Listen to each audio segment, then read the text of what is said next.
Bonjour et bienvenue dans ce nouveau numéro de Ciné-Scène durant lequel nous allons parler des sorties du mois de juin. Je sais, rien de nouveau, vous vous en doutiez. Et on va commencer très fort, très vite, puisque le blockbuster du mois arrive dès le 6 juin sur nos écrans. Il s'agit de la suite, de la suite, de la suite, de la suite de Jurassic Park. Je crois que je ne me suis pas trompé dans mon compte de suite. Ça s'appelle Jurassic World Fallen Kingdom, vous le savez, hein, la suite de Jurassic Park s'appelle maintenant Jurassic World, histoire de changer un peu, que vous ne fassiez pas trop de liens. Quoique c'est facile, il y a un gros T-Rex sur la truc, ça s'appelle Jurassic quelque chose, voilà, bref. Enfin, on divague comme d'habitude.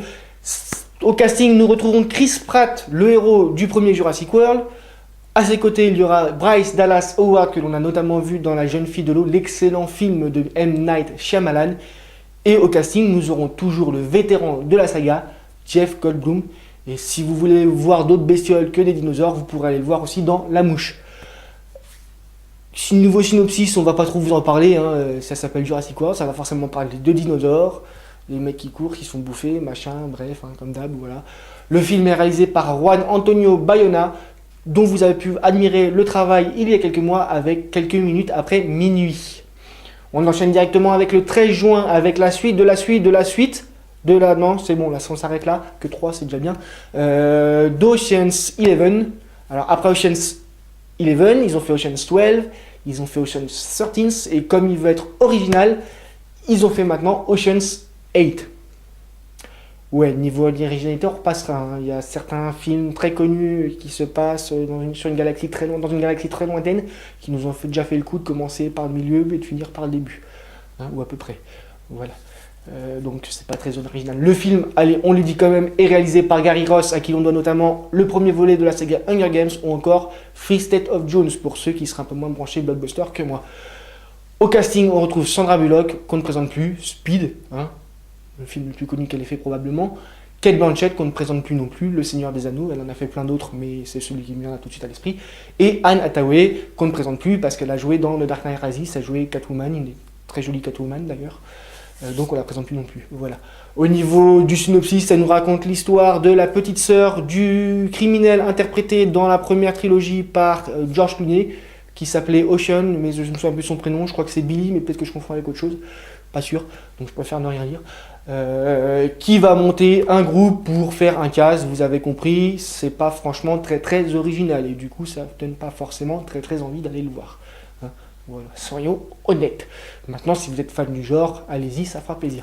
On va sortir un petit peu des suites et des blockbusters attendus pour parler d'un film peut-être un petit peu moins connu qui s'appelle Désobéissance. C'est réalisé par Sébastien Lelio, un réalisateur argentin dont je ne vous citerai pas les films parce qu'ils ne me disent rien.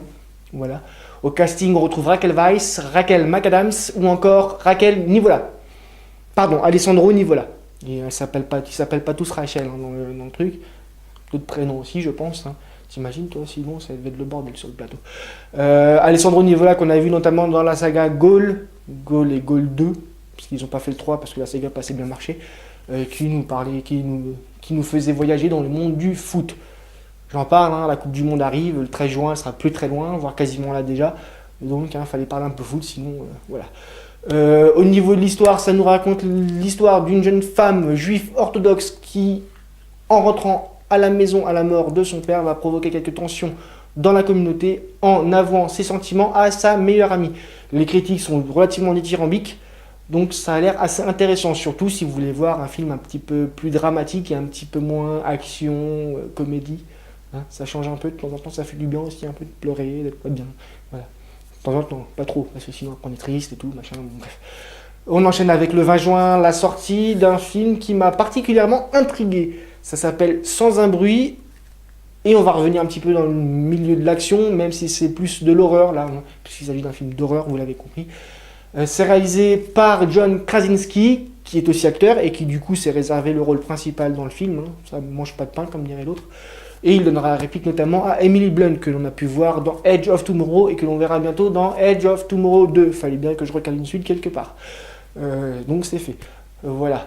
Et ce qui m'a intrigué particulièrement, c'est le synopsis, puisqu'une famille tente de survivre face à des créatures qui attaquent au moindre bruit. Ce qui m'a intrigué là-dessus, c'est pas tant la famille qui tente de survivre ou les créatures, c'est plutôt au moindre bruit. Imaginez un film où les acteurs n'ont pas le droit de parler, ça va être compliqué. Film d'horreur en plus, hein, donc voilà. Sauf que le truc qui est intéressant, c'est qu'au niveau de l'épouvante, le silence, ça marche plutôt bien. Ça a tendance à créer des bonnes tensions. Donc si vous aimez vous faire peur, je pense que ce film peut être intéressant. Par contre, si vous aimez pas ça, allez pas le voir. Hein, ce serait un peu bête, quand même. Voilà. Bon, allez, on termine ce mois de juin avec la sortie le 27 d'un des films que j'attends le plus ce mois-ci. Ça s'appelle Love, Simon. C'est réalisé par Greg Berlanti, que l'on connaît notamment pour son rôle de producteur sur des séries télé. Dawson à l'époque, mais plus récemment sur les séries produites pour le DC Universe télévisuel. Vous savez qu'ils sont compliqués à DC à ce niveau-là, hein. Ils ont fait cinéma, télé, donc voilà.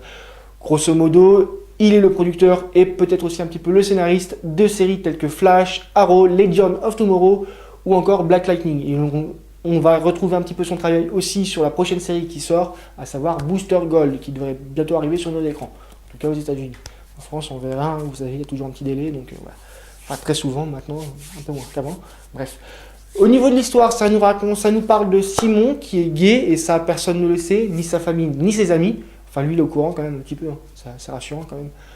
Voilà. Et comme tout le monde, il rêve de vivre sa première grande histoire d'amour, sauf qu'il a un petit problème. Il a son premier coup de cœur avec un type avec qui il chatte sur Internet, sauf qu'il ne connaît pas son identité. Et pour vivre une histoire d'amour, c'est un petit peu problématique, hein, voilà. Au casting, nous allons retrouver Nick Robinson, Catherine Langford et Jennifer Garner. On revient sur le même des séries télé, puisque Jennifer Garner s'est fait connaître avec son rôle de Sydney Bristow dans la série Alias. Et on l'a aussi vu dans un film qui me fait un petit peu penser à ce Love, Simon, en tout cas dans l'état d'esprit, je pense, puisqu'il s'agit de Juno, où elle avait été excellente, aux côtés d'Ellen Page notamment, qui était juste énorme. Hein, voilà. Donc n'hésitez pas à aller voir ce petit film qui est très très alléchant, je trouve. Ça nous sort un petit peu des trucs hollywoodiens purs et durs, hein, même si bon, Greg Berlanti avec la télévision, tout ça, il est quand même connu, hein, voilà. Bon allez, on termine à vous annonçant que le mois prochain, au mois de juillet, donc nous allons parler de la suite d'un de mes dessins animés préférés. On parlera un petit peu architecture et entomologie, histoire de changer du cinéma. Enfin, quoique vous verrez, il y aura quand même un rapport. Ouais, voilà. Ensuite, on ira se reposer à l'hôtel et on finira par faire un petit peu d'espionnage, histoire de varier les plaisirs. Sur ces bonnes paroles, je vous dis à la suite pour de prochaines aventures. Et d'ici là, que la force soit avec vous.